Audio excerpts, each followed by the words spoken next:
Well, hello, kindred spirits. Thank you again for joining me. You don't know how much I appreciate and love all the comments that you leave me below. They are so sweet, and it makes me just happy to keep creating videos for you.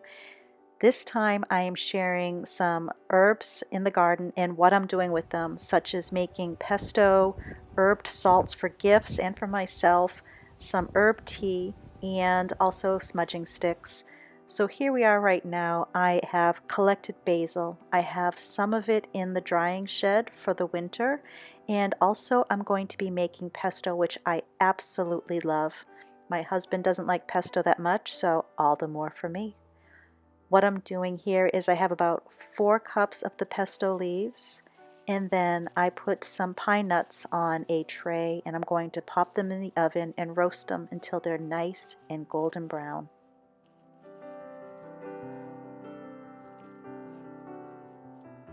Roasting them in the oven really brings out the flavor versus the raw pine nuts. And this whole recipe, I do it by eye, but I'm going to give you kind of what I think I used here. So I had about 4 cups of the basil, and I have half a cup of Parmesan cheese, half a teaspoon of pepper, teaspoon of salt, and I would say 2 cloves of garlic, and let's see. Oh, and yes, the pine nuts. I probably have about a half a cup or a third a cup. I just used what I had on hand. Now I am going to blend it well, and after this is all blended nicely, I'm going to then add the olive oil.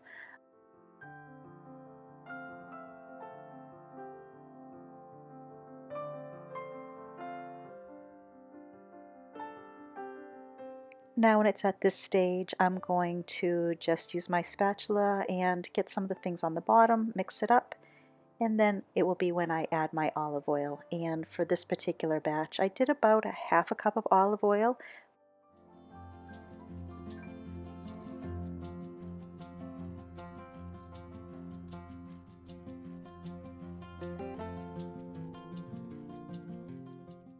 And there you have it. Pesto made from fresh basil in the garden. And once again, you don't have to be completely precise with the amount of ingredients you put in. You can make it to taste. And I'm also going to take a lot of this, put it into ice cube trays. I'm going to cover it with plastic just while I put it in the freezer, and then once they're frozen solid, I will take the plastic bag, pop them into it, and keep them in the refrigerator for the next time I want fresh pesto in a recipe.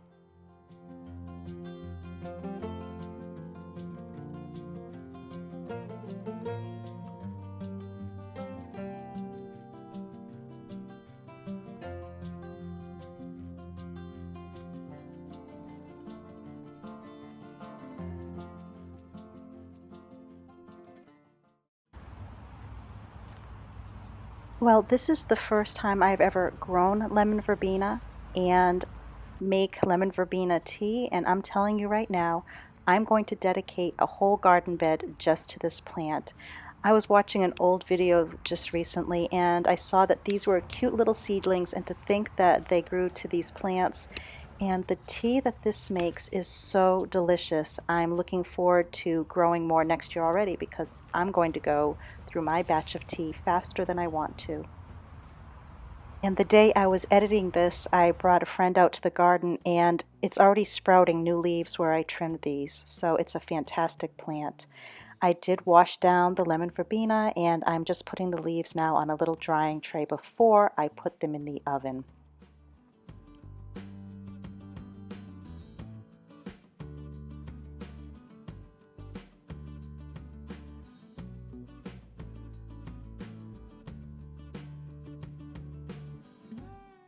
Unlike some of the items that I dry in the oven, such as fruit, these did not take very long at all. I have it on a very low heat. I popped it in the oven. It may have been a half hour, 45 minutes, but you can gauge it to what you believe is best. I took the tea and I crumpled it up, and I just couldn't wait to have my first try. I'm going to buy some tea bags, but right now I'm just using a coffee filter and about 2 teaspoons of the tea. And I'm going to add my boiling water. And like I said, this makes such a delicious tea. It's lemony, but has a little creamy undertone, if that makes any sense. And I also add, on some of the batches, I've added some of the lemon balm that I have, but I think I like it with just the lemon verbena.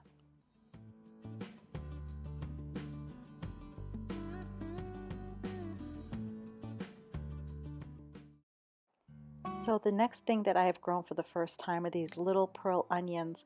I had grand hopes of pickling them and having them available for my husband, but there were just so few of them that I decided to use them and mince them in a dried herb salt that you're going to see next.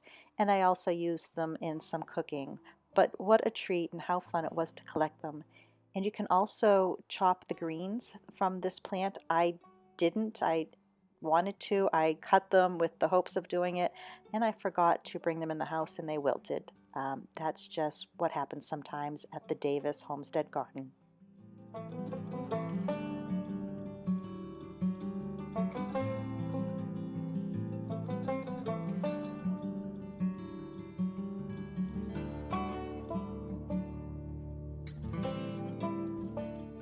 And here are the little pearl onions. We're getting ready to make an herbed salt. Now you can make whatever salt works best for you. I love to make a roasted chicken with lemon and rosemary and thyme, so that's what I'm going to be making here. I also added a little bit of lemon thyme.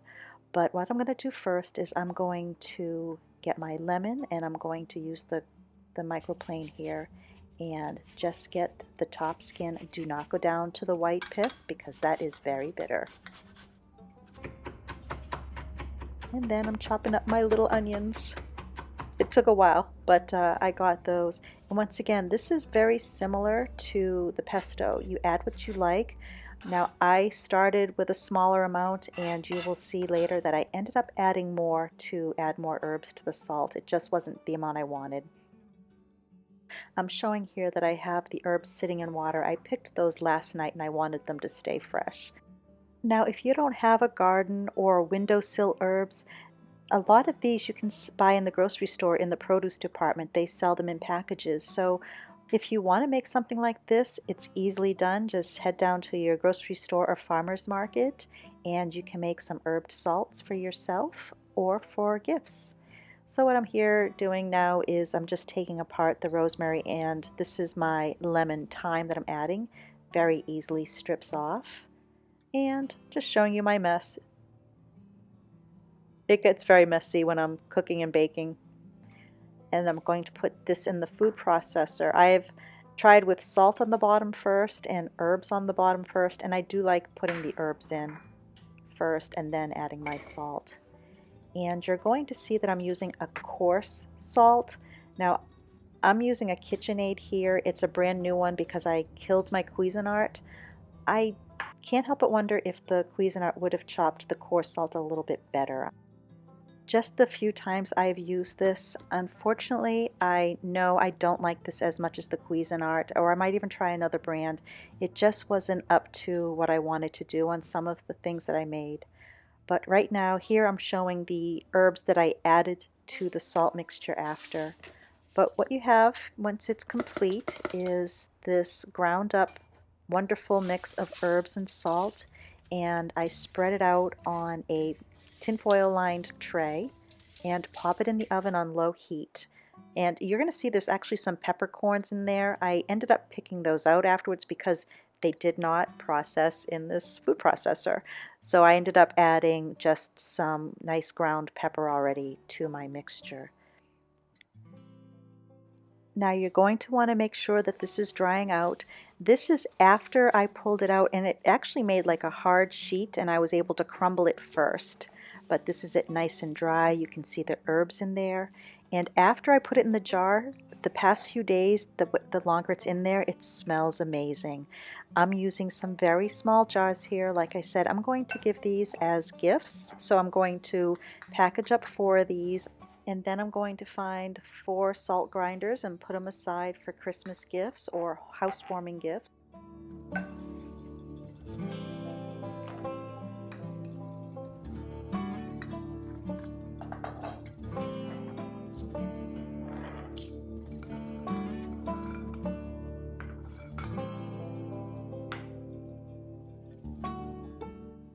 And for myself, I pulled out my mortar and pestle and I'm just trying this to make sure that it worked fine with the salt, and it does. It gets nice and fine, and I will be able to use it on a roasted chicken.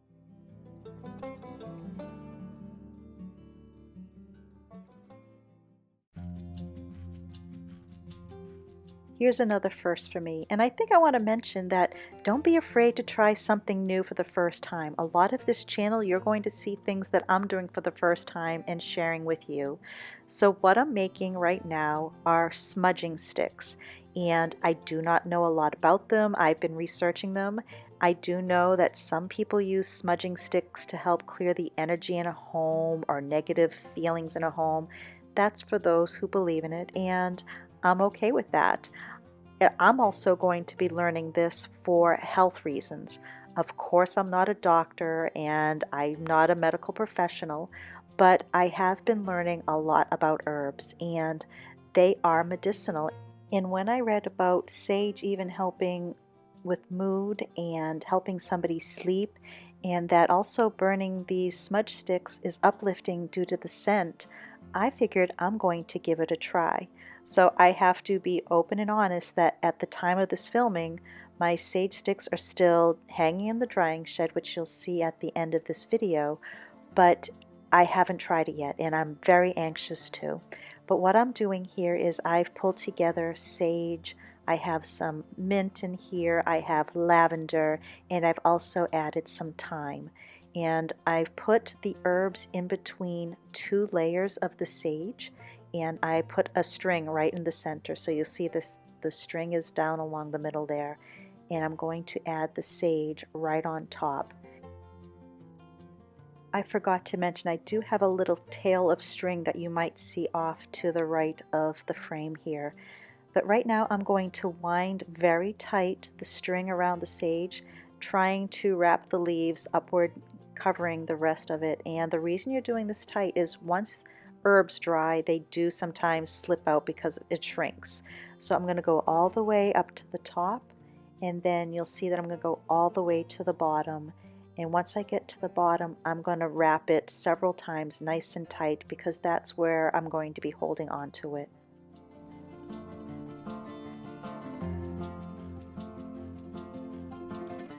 Once it's wrapped nice and tight, I'm going to take that, cut the string, and then tie it to that other little tail so that it's completely wrapped up like a little package, and then it also gives me a string to hang it after I'm done.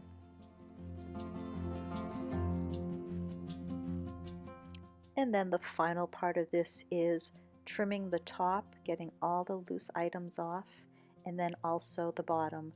And yes, note, I'm using scissors for this because my clippers were way down in the garden shed and I was just too lazy to go get them.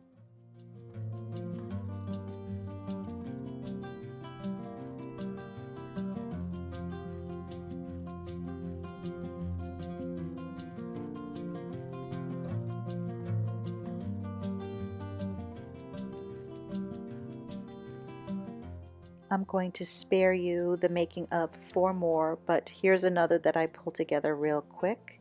And then once again at the end, you're going to see that I hung them in the drying shed, and today I checked on them and they are drying nicely.